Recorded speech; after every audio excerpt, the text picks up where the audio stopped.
السلام علیکم ورحمۃ اللہ وبرکاتہ۔ الحمدللہ وحدہ والصلاة والسلام علی من لا نبی بعدہ۔ فاعوذ باللہ من الشیطان الرجیم، بسم اللہ الرحمن الرحیم۔ وما ارسلناک الا رحمۃ للعالمین۔ وقال النبی صلی اللہ علیہ وسلم انا دعوت ابراہیم، او کما قال علیہ الصلاۃ والسلام۔ اللہ تعالیٰ نے جمعہ کی ان نورانی گھڑیوں میں اپنے پاک بارگاہ میں حاضری کی توفیق عطا فرمائی۔ دعا کیجیے اللہ تعالیٰ ہم سب کے حاضر ہونے کو، جمع ہونے کو، جڑنے کو، مل بیٹھنے کو، سننے سنانے کو قبول فرما لے۔ اور دعا کیجیے مسجد کے باہر قدم رکھنے سے پہلے اللہ ہم تمام کو اپنے نیک بندوں میں شامل کر لے۔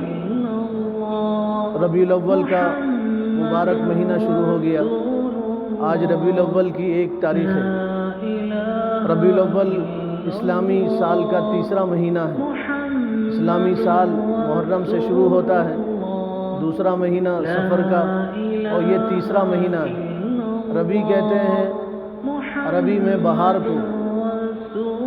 عرب لوگ جب پتے آنے لگتے تھے اور سائے دراز ہونے لگتے تھے، اس وقت کہتے تھے یہ بہار کا مہینہ آ گیا، پہلی بہار اس کو کہتے ہیں۔ اور اس کے بعد والے مہینے کو ربیع الثانی کہا جاتا تھا، دوسری بہار۔ جب پھل لگتے تھے اور جب پھول لگتے تھے اور جب کھیتوں میں ہریالی آتی تھی، تو اس وقت عرب لوگ کہتے تھے اب دوسری بہار آ گئی۔ ربیع الاول کا مہینہ یہ بہار کا مہینہ ہے۔ اس مہینے میں پوری کائنات کی بہار تشریف لائی اور پورے کائنات کے نجات دہندہ تشریف لائے۔ کائنات کے رحمت اس مہینے میں اللہ تعالیٰ نے بھیجا دنیا میں۔ نبی اکرم صلی اللہ علیہ وسلم اسی مبارک مہینے میں آپ کی ولادت باسعادت ہوئی، اور اسی مہینے میں آپ دنیا میں تشریف لائے۔ اسی مہینے میں حضور کا نور تو دنیا بنائے جانے سے پہلے بن گیا تھا۔ بخاری شریف میں ہے، حضور نے فرمایا انا کنت نبی و آدم بین الماء والطین۔ ابھی آدم نہیں تھے، آدم نہیں بنائے گئے تھے، اس وقت اللہ تعالیٰ نے مجھے نبی بنایا۔ کچھ نہیں تھا جب حضور تھے، کچھ نہیں تھا جب حضور تھے۔ اللہ کے بعد رسول اللہ صلی اللہ علیہ وسلم کی ذات تھی۔ کچھ نہیں تھا، آسمان نہیں تھا، زمین نہیں تھی، درخت نہیں تھے، پہاڑ نہیں تھے، پانی کا بہاؤ نہیں تھا، چرند نہیں تھے، پرند نہیں تھے، جبرائیل نہیں تھے۔ تب اللہ تعالیٰ نے نبی اکرم صلی اللہ علیہ وسلم کو بنایا۔ ہمارا معاملہ یہ ہے، ہم اپنے باپ کے بعد دنیا میں آئے، ہمارے باپ ہمارے دادا کے بعد دنیا میں آئے۔ ہم سب کا معاملہ یہ ہے، جتنے لوگ یہاں بیٹھے وہ سب اپنے باپ کے بعد دنیا میں آئے، ان کے باپ ان کے دادا کے بعد دنیا میں آئے۔ ہماری اولاد ہمارے بعد دنیا میں آئے گی، اولاد کی اولاد ان کے باپ کے بعد دنیا میں آئے گی۔ یہ سلسلہ ہے، لیکن قربان جائیے رسول اللہ صلی اللہ علیہ وسلم پہ۔ حضور آپ کے والد سے پہلے دنیا میں تشریف لائے، عبداللہ سے پہلے۔ حضور اپنے والد سے پہلے کائنات میں تشریف لائے، اپنے دادا سے پہلے آپ کائنات میں تشریف لائے۔ آپ دنیا میں آئے ربیع الاول کے مبارک مہینے میں، لیکن اللہ تعالیٰ نے آپ کا نور بنایا تھا آپ کے باپ سے پہلے، عبداللہ سے پہلے، آپ کے دادا حضرت عبد المطلب سے پہلے۔ جب کوئی نہیں تھا تب اللہ تعالیٰ نے نبی اکرم صلی اللہ علیہ وسلم کو بنایا تھا اور آپ کا نور وجود بخشا تھا۔ حضور دنیا میں تشریف لائے ربیع الاول کے مبارک مہینے میں۔ حضور آخری نبی ہیں، آپ سے پہلے جو نبی ہیں وہ حضرت عیسیٰ علیہ السلام۔ حضرت عیسیٰ علیہ السلام دنیا کے سیکنڈ لاسٹ نبی، آخری نبی سے پہلے والے نبی۔ حضرت عیسیٰ اور حضور کے درمیان کوئی نبی دنیا میں نہیں آیا۔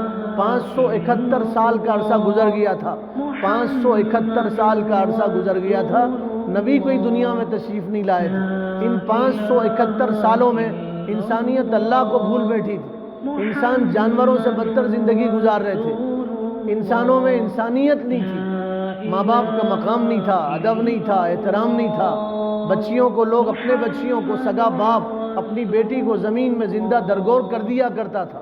ایک تاریخ کی کتاب میں واقعہ لکھا ہے، باپ مر گیا اور 3 بیٹے تھے، اور تینوں بیٹوں نے اپنی ماں کو اوکاس کے بازار میں لے جا کر کے بیچا۔ سگی ماں کو عکاظ کے بازار میں لے جا کر کے بیچا، 900 درہم میں ماں بکی ان کی، اپنی سگی ماں کو بیچا، 900 درہم میں بیچا، اور ماں 900 درہم میں فروخت ہوئی، اور تینوں بیٹوں نے 300 درہم آپس میں تقسیم کر لیے۔ انسان حیوانیت سے بدتر زندگی گزر رہی تھی، انسانیت ختم ہو گئی، انسان حیوان اور درندوں سے بدتر زندگی گزار رہا تھا، غلاموں کی کوئی حیثیت نہیں تھی۔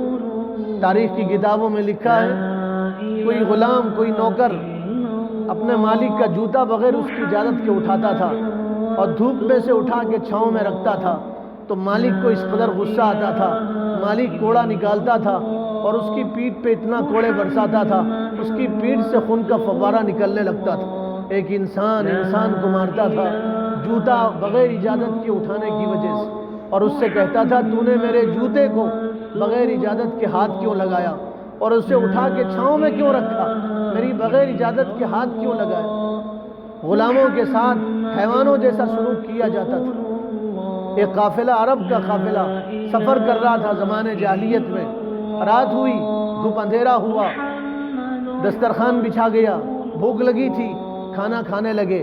اندھیرے میں کیسے کھانا کھایا جائے، آپس میں مل کے مشورہ کیا، اندھیرے میں کھا نہیں سکتے، روشنی کا کوئی انتظام نہیں ہے، دیا نہیں ہے، چراغ نہیں ہے، اور روشنی کے لیے کوئی چیز نہیں ہے، کس کی روشنی میں کھانا کھایا جائے۔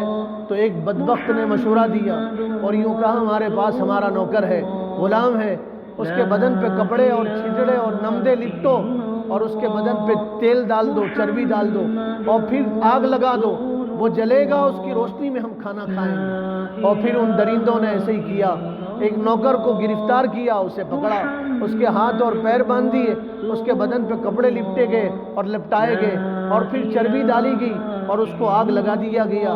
وہ چیختا تھا، وہ چلاتا تھا، وہ روتا تھا، وہ آہیں بھرتا تھا، اس کا بدن جلتا تھا اور اس کی روشنی میں یہ درندے کھانا کھاتے تھے۔ دو لوگ بازار گئے، عرب کے لوگ بازار گئے، ان ظالموں نے، عرب کے دو لوگوں نے ایک غلام کو خریدا اور خرید کے اسے لائے اور لا کے دونوں نے آپس میں شرط لگائی اور دونوں جوا کھیلنے لگے آپس میں اور کہنے لگے یہ غلام ہے، اس کو درخت سے باندھ دیں گے اور تیر چلائیں گے اور جس کا تیر اس کی آنکھ میں لگے گا سمجھے وہ جیتنے والا ہے، شرط جیتنے والا ہے، اور جس کا تیر اس کی آنکھ میں نہیں لگے گا وہ ہارنے والا ہے، ہارنے والا جیتنے والے کو 100 اونٹ انعام میں دے گا۔ دونوں میں شرط لگی، معاہدہ ہوا، قمار بازی ہوئی، جوا کھیلا جانے لگا اور بیٹ لگی دونوں میں، اور پھر غلام کو درخت سے باندھ دیا گیا اور پھر دونوں نے کہا شراب پیا جائے اور پھر دونوں نے نشہ کیا اور شراب پیا۔ شراب پینے کے بعد آدمی اپنے آپ پہ قابو نہیں رکھ سکتا، خود سے چل نہیں سکتا، لڑکھڑانے لگتا ہے، جھومنے لگتا ہے، ایک قدم اٹھاتا ہے دوسرا قدم اٹھنے لگتا ہے، آدمی کی آنکھیں دھندلانے لگتی ہے، سامنے اسے صاف نظر نہیں آتا۔ آپ اندازہ لگائیے ان دونوں نے شراب کا نشہ کیا اور غلام کو درخت سے باندھا اور پھر کمان نکالی گئی اور پھر تیر نکالے گئے اور ایک آدمی تیر چلاتا، کوئی تیر اس غلام کے سر میں لگتا، غلام چیختا، روتا، تڑپتا، اس کے جسم میں درد ہوتا، اس کے درد کو کوئی سمجھنے والا نہیں تھا، اس کی پکار کو کوئی سننے والا نہیں تھا۔ پھر وہ تیر چلاتا، کوئی تیر اس کے سینے میں لگتا اور سینے سے پار ہو جاتا، اس کی چیخ نکل جاتی اور اس کی پکار پہ کوئی لبیک کہنے والا نہیں تھا۔ پھر کوئی تیر چلاتا اور تیر اس کے پیٹ میں لگتا، وہ تڑپتا جیسے مچھلی بغیر پانی کے تڑپتی ہے۔ پھر دوسرا تیر نکالتا اور تیر مارتا، کوئی تیر اس کے بازو میں لگتا، کوئی تیر اس کے ران پہ لگتا، اس کے پیر پہ رکھتا، وہ چیختا اور چلاتا۔ اچانک دونوں نشیڑی لوگوں نے تیر چلائے اور ایک کا تیر اس کی آنکھ میں لگا اور آنکھ کا ڈلہ نکل کے نیچے گرا اور شرط جیتنے والا خوشی میں جھومنے لگا اور کہنے لگا میں نے اس کی آنکھ میں تیر مارا ہے اور آنکھ نکل کے نیچے گری ہے اور میں شرط جیت چکا ہوں اور تو شرط ہار گیا ہے، اور شرط ہارنے والے نے جیتنے والے کو 100 اونٹ انعام میں دیا۔ کس بات پہ شرط لگائی گئی تھی؟ ایک غلام کی آنکھ میں تیر مارنے پر شرط لگائی گئی تھی اور اس کے جسم کو چھنی کیا گیا، اس کی جان لی گئی، وہ مر گیا، وہ تڑپنے لگا اور اس کی جان نکل گئی اور یہ دونوں موج کر رہے اور مستی کر رہے۔ انسانیت درندوں سے بدتر زندگی گزار رہی تھی۔ تب رسول اللہ صلی اللہ علیہ وسلم دنیا میں رحمت بن کے تشریف لائے، آپ رحمت للعالمین بن کے تشریف لائے، آپ دعا ہیں حضرت ابراہیم علیہ السلام۔ اللہ تعالیٰ نے حضرت ابراہیم علیہ السلام سے کہا میرا گھر بناؤ. حضرت ابراہیم علیہ السلام نے اللہ کا گھر بنایا، زمین پہ اللہ کا گھر بنا. ان اول بیت وضع للناس للذی ببکہ، کائنات میں اللہ کا پہلا گھر، زمین پہ پہلا گھر خدا کا پہلا گھر وہ بیت اللہ ہے، خانہ کعبہ ہے. اللہ ہم سب کو بار بار وہاں پہنچائے، اس کا دیدار عطا کرے، اس کے ارد گرد اللہ طواف کی توفیق و سعادت عطا فرمائے، وہاں اللہ عمرہ اور حج کرنے کی سعادت ہم سب کو عطا فرمائے، سب مسلمانوں کو پہنچائے. پہلا گھر خدا کا.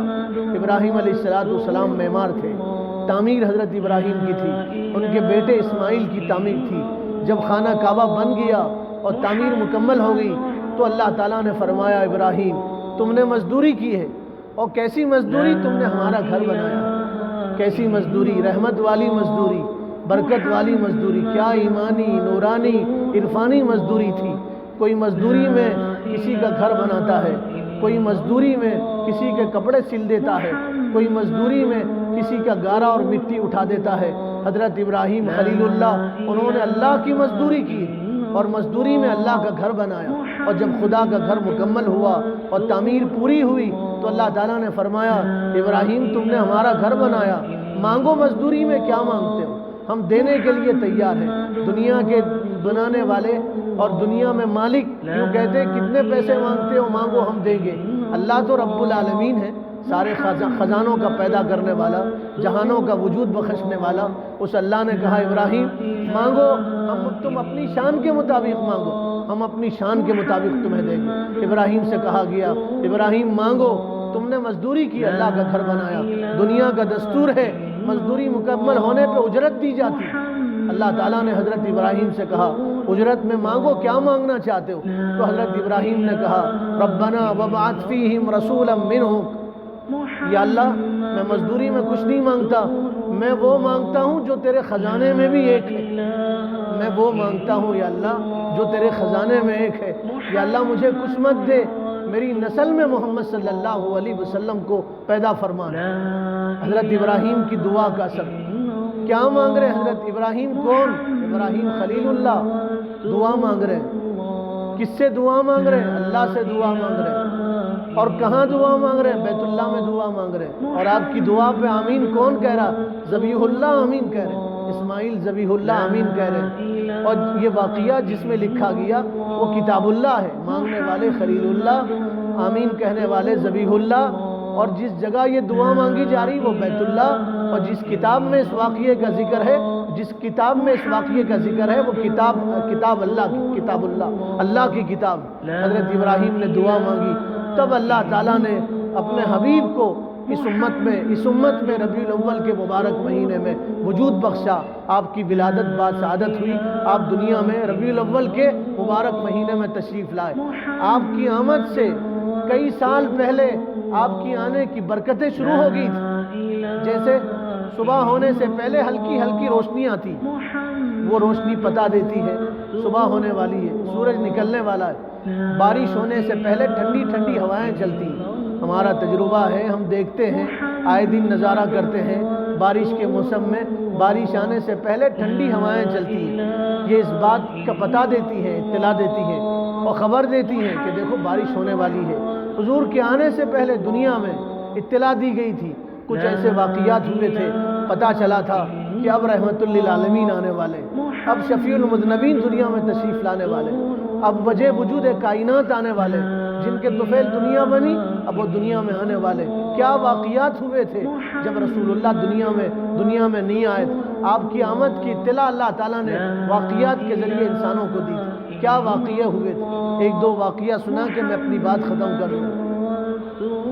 زمزم کا کنواں، زمزم، حضرت اسماعیل کے پیر رگڑنے سے اللہ تعالیٰ نے زمزم کا کنواں نکالا تھا، پانی نکالا تھا، چشمہ جاری کیا تھا.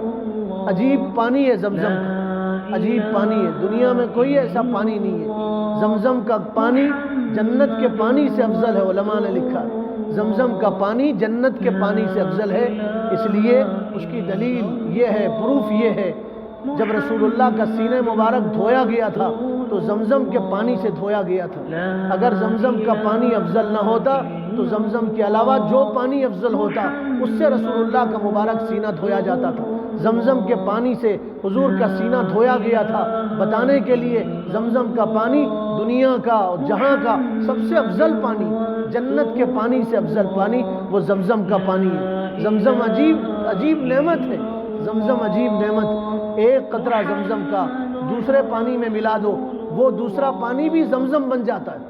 ایک قطرہ زمزم کا دوسرے پانی میں ملا دو تو وہ پورا پانی بھی زمزم بن جاتا ہے۔ حضور نے فرمایا زمزم بھوک کو بھی مٹاتا ہے، زمزم پیاس کو بھی بجھاتا ہے۔ دوسرا پانی صرف پیاس بجھاتا ہے، بھوک نہیں مٹاتا، اور زمزم ایک ایسا پانی ہے جو پیاس بھی بجھاتا ہے اور بھوک بھی ختم کرتا ہے۔ ابراہیم اسماعیل علیہ السلام کے پیر رگڑے تھے، اسماعیل کی آہ نکلی تھی، رو پڑے تھے، حضرت ہاجرہ دوڑی تھی، اللہ کو پیار آیا تھا، اللہ تعالیٰ نے حضرت اسماعیل کے پیر رگڑنے کی وجہ سے زمزم کو جاری کیا۔ زمزم ایک وقت آیا، زمزم کا کنواں زمین کے برابر ہو گیا، گردش دوراں کی وجہ سے، زمانے کے گزرنے کی وجہ سے۔ اس میں لوگ کچرا ڈالتے تھے، دھول گرتی تھی، اندر مٹی پڑ جاتی تھی، پتھرے ڈالتے تھے لوگ، اور زمزم کا کنواں ختم ہو گیا تھا، اس کا نام و نشان مٹ گیا تھا۔ اور بعض علماء نے لکھا ہے گناہوں کی نحوست سے زمزم کی نعمت کو اللہ تعالیٰ نے چھین لیا تھا امت سے، زمزم ختم ہو گیا تھا، نام و نشان ختم ہو گیا تھا زمزم کا۔ حضرت عبد المطلب، حضور کے دادا جان حضرت عبد المطلب، وہ ایک مرتبہ خانہ کعبہ کے پڑوس میں سوئے ہوئے تھے۔ خواب میں ایک آدمی آیا، اس آدمی نے خواب میں کہا احفر طیبہ، عبد المطلب اٹھو اور طیبہ کو کھودو۔ تو عبد المطلب نے خواب میں اس آدمی سے پوچھا طیبہ کیا ہے، طیبہ کس چیز کا نام ہے، طیبہ کیا ہے آپ بتاؤ تو صحیح۔ تو خواب میں جو آدمی نظر آیا وہ چلا گیا، خواب پورا نہیں ہوا۔ حضرت عبد المطلب پریشان ہو گئے۔ دوسرے دن پھر خانہ کعبہ کے پڑوس میں سوئے تھے، پھر وہی آدمی نظر آیا، اس نے کہا ایفر برہ، کوئی نیک چیز ہے، برہ کہتے ہیں نیک چیز، کہنے لگا نیک چیز ہے اسے کھودو۔ حضرت عبد المطلب نے کہا وہ برہ کیا ہے، نیک چیز کیا ہے۔ پھر خواب میں جو آدمی نظر آیا وہ چلا گیا، خواب ادھورا رہ گیا، بات سمجھ میں نہیں آئی۔ تیسرے دن پھر حضرت عبد المطلب نے خواب دیکھا، اور تیسرے دن اس آنے والے آدمی نے یوں کہا احفر طیبہ و احفر برہ، ارے طیبہ کھودو اور برہ کھودو۔ عبد المطلب نے کہا یہ برہ کیا ہے اور طیبہ کیا ہے، 2 دن سے تم مجھے کہہ رہے ہو طیبہ کھودو اور برہ کھودو، اور میرے سمجھ میں نہیں آ رہا۔ پھر تیسرے دن بھی وہ آدمی چلا گیا، خواب پورا نہیں ہوا۔ چوتھے دن پھر عبد المطلب سوئے ہوئے تھے، اور خواب میں اس آنے والے آدمی نے کہا احفر بیر زمزم، عبد المطلب زمزم کے کنویں کو کھودو۔ عبد المطلب نے کہا زمزم کا کنواں کہاں ہے، وہ تو زمین دوش ہو گیا، زمین بوس ہو گیا اور زمین کے برابر ہو گیا، اور اس کا نام و نشان ختم ہو گیا، زمزم کہاں کھودوں۔ تو اس آدمی نے خواب میں عبد المطلب سے کہا صبح جب تم اٹھو گے اور خانہ کعبہ کے قریب دیکھو گے، ایک کوا اپنی چونچ سے، اور اس کوے کے پر سفید ہوں گے، کوا تو کالا ہوتا، پر کالے ہوتے۔ اس آدمی نے خواب میں کہا، آدمی نہیں تھا، علماء نے لکھا وہ فرشتہ تھا، آدمی کی شکل میں آیا تھا، کہنے لگا کوا ہوگا، اس کے پر سفید ہوں گے، وہ اپنی چونچ سے جس جگہ چونچ مارے گا اور جس جگہ کوریدے گا وہ زمزم ہوگا، اور اسی جگہ تم کھودنا، زمزم نکل جائے گا۔ عبد المطلب خانہ کعبہ کو ٹیک لگا کے بیٹھے، انتظار میں ہے کب وہ کوا آئے گا، کب چونچ مارے گا۔ کچھ دیر میں وہ کوا آیا، سفید پر تھے اس کے، وہ چونچ مارنے لگا تو عبد المطلب سمجھ گئے یہاں زمزم کا کنواں ہے۔ عبد المطلب اپنے بڑے بیٹے، ان کا نام حارث تھا، ان کو بلایا اور بلا کے کہا حارث یہاں زمزم ہے، مجھے خواب میں بتایا گیا، چلو یہاں کھودیں گے۔ قریش جمع ہوئے، قریش نے کہا عبد المطلب تم ذہین آدمی ہو، اور تم بہت چالاک آدمی ہو، اور تم ہم عزت دار آدمی ہو، اور زمزم تو ختم ہو گیا، نام نشان مٹ گیا، اب زمزم یہاں کیسے آئے گا اور یہاں سے کنواں کیسے نکلے گا؟ عبد المطلب نے کہا تم میرا ساتھ دیتے ہو تو میرے ساتھ آؤ۔ تو قریش نے مذاق اڑایا اور یوں کہا ہم تمہارا ساتھ نہیں دیں گے، اور تم تو عجیب حرکتیں کرنے لگے ہو، اور زمزم زمانہ ہو گیا، ختم ہو گیا، کنواں ختم ہو گیا، اب زمزم کا کنواں کہاں سے نکلے گا؟ عبد المطلب اپنے بیٹے کو ساتھ لے کے کھدائی کرنے لگے اور کھودتے گئے، دن گزرے، راتیں گزری، پھر ایک وقت وہ آیا، زمزم کے منڈیر نظر آئے۔ عبد المطلب نے بیٹے سے کہا بیٹے یہی زمزم کا کنواں ہے، اس کے منڈیر نظر آ رہے ہیں۔ پھر دونوں نے مل کے کھودا تو زمزم جاری ہوا، پانی نکلا، کنواں نکلا۔ قریش آئے اور پھر قریش نے دیکھا کہ کنواں ہے اور پانی جاری ہے اور زمزم نکل گیا ہے، تو قریش آپس میں کہنے لگے اس کنویں پہ ہمارا بھی حق ہے۔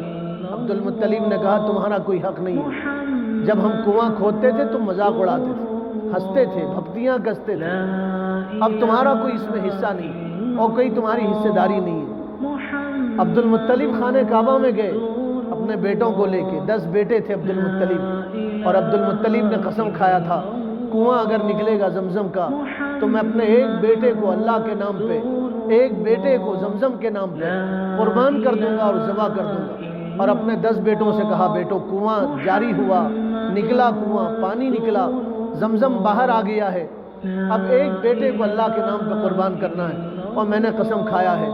پھر عبد المطلب نے قرآن ڈالا بڑے بت کے گلے میں، قرے میں عبداللہ کا نام آیا۔ عبداللہ عبد المطلب کے چھوٹے بیٹے تھے، حضور کے ابا جان چھوٹے بیٹے تھے، ان کا نام آیا قرآن میں۔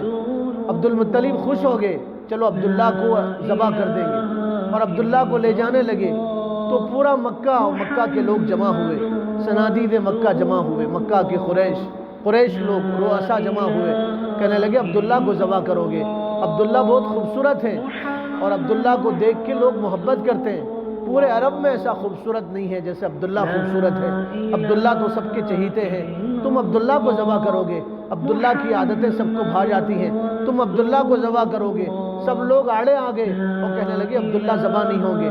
پھر عبد المطلب نے کہا کیا کریں گے؟ کہا مکہ میں ایک کاہنہ ہے، ایک عورت ہے، نجومیہ ہے، وہ خبریں بتاتی ہے، اس کے پاس گئے، قصہ مختصر اس سے پوچھا کیا کریں، تو اس نے کہا اچھا کوئی آدمی کسی کو قتل کر دے تو اس کے بدلے میں تم کیا لیتے ہو؟ تو کہا اگر کوئی کسی کو قتل کر دے تو ہم قاتل سے 10 اونٹ لیتے ہیں۔ تو اس کاہنہ نے کہا ایک طرف 10 اونٹ رکھو اور ایک طرف عبداللہ کا نام رکھو اور قرآن ڈالو، جس کے نام قرآن نکلے گا تم وہ ذبح کرو، اگر قرآن اونٹ کے نام نکلے گا 10 اونٹ ذبح کرو، اگر قرآن عبداللہ کے نام نکلے گا پھر عبداللہ کو ذبح کرو۔ تو عبد المطلب نے قرآن ڈالا، پھر قرآن عبداللہ کے نام نکلا، حضرت عبداللہ کے نام۔ پھر اس کاہنہ نے کہا اونٹ کی مقدار بڑھا دو، پھر 10 اونٹ بڑھائے گئے اور بڑھتے بڑھتے 100 اونٹ ہو گئے، اور 10ویں مرتبہ قرآن اونٹوں کے نام نکلا، حضرت عبداللہ بچ گئے، حضرت عبداللہ بچ گئے اور اونٹوں کو حضرت عبداللہ کے بدلے ذبح کیا گیا۔ یہ زمزم کا نکلنا، حضرت عبداللہ کا بچنا، یہ حضور کی آمد سے پہلے کی برکتیں، اور اللہ خبر دے رہے ہیں کائنات کے لوگوں کو، دیکھو ہمارے حبیب اب آنے والے، کائنات کے نجات دہندہ اب آنے والے۔ اور دوسرا واقعہ یہ ہوا، دوسرا واقعہ عبد المطلب میں قریش میں لڑائی ہوئی، قریش کہنے لگے زمزم پہ ہمارا بھی حق ہے، عبد المطلب کہنے لگے تمہارا کوئی حق نہیں۔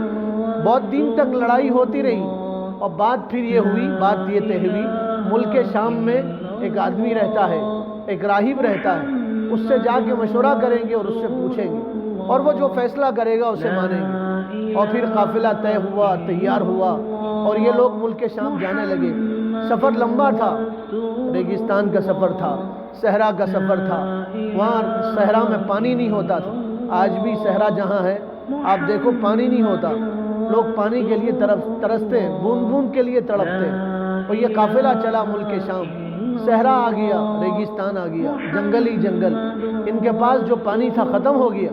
ختم کیا ہوا؟ اللہ نے ختم کرایا، کھانا ختم ہو گیا، اب ان کو موت اپنی آنکھوں کے سامنے نظر آنے لگی۔ تو عبد المطلب نے قافلے والوں کو جمع کیا اور جمع کر کے کہا سنو، مرنا یقینی ہے، ہم سب مریں گے، پیاس سے مریں گے، کیوں نہ ہم مرنے سے پہلے اپنی اپنی قبر کھود لیں، گڑھے کھود لیں، قبر کھود لیں۔ اور ان لوگوں نے اپنی اپنی قبر کھود لیا اور یہ طے ہو گیا ہر آدمی اس گڑھے میں گرے گا اور اسی گڑھے میں مرے گا۔ موت ان کی آنکھوں کے سامنے منڈلانے لگی، قبریں کھود گئی ان کی، انہوں نے گڑھے کھود لیے۔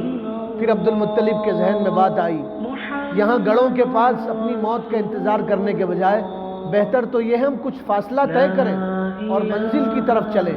پھر عبد المطلب نے کہا یہاں مرنے سے بہتر ہے کچھ چل کے تو مرے، اپنے منزل کی طرف چلے، ہو سکتا ہے کوئی چمتکار ہو جائے، ہو سکتا ہے کوئی ایسا واقعہ رونما ہو جائے کہ ہم اپنے منزل پہ پہنچ جائیں۔ تو عبد المطلب کے کہنے پہ لوگ سواریوں پہ سوار ہوئے اور جب چلنے لگے اور عبد المطلب کی سواری جب کھڑی ہوئی اور ان کا اونٹ جب چلنے لگا تو جس جگہ ان کے اونٹ نے پیر رکھا وہاں سے پانی کا چشمہ جاری ہو گیا۔ پانی نکلنے لگا اور سب لوگوں نے پانی پیا، اور قریش لوگوں نے کہا زمزم بھی آپ کی برکت سے ملا ہے، اور آج جو پانی ملا ہے وہ بھی آپ کی برکت سے ملا ہے، زمزم پہ ہمارا حق نہیں ہوگا، زمزم پہ تمہارا حق ہوگا، تم چاہو تو زمزم ہمیں دو، نہ چاہو تو زمزم نہ دو، زمزم پہ تمہارا حق ہے، تم اس کے مالک ہو، یہیں سے واپس چلو۔ اور پورا قافلہ پھر وہیں سے واپس ہو گیا۔ یہ حضور کی دنیا میں آنے سے پہلے کی برکتیں، اور اللہ کائنات کو بتا رہے کہ دیکھو اب ہمارے حبیب آ رہے ہیں، اور حضور ربیع الاول کے مہینے میں تشریف لائے، پھر کیا برکتیں ہوئی حضور کی ولادت پہ، اور کیا واقعے ہوئے، اس کے لیے اگلی جمعہ کا انتظار کیجئے۔ اللہ عمل کی توفیق عطا فرما دے۔ جو حضرات سنتوں سے فارغ نہیں ہوئے ان سے گزارش ہے وہ سنتوں سے فارغ ہو جائیں۔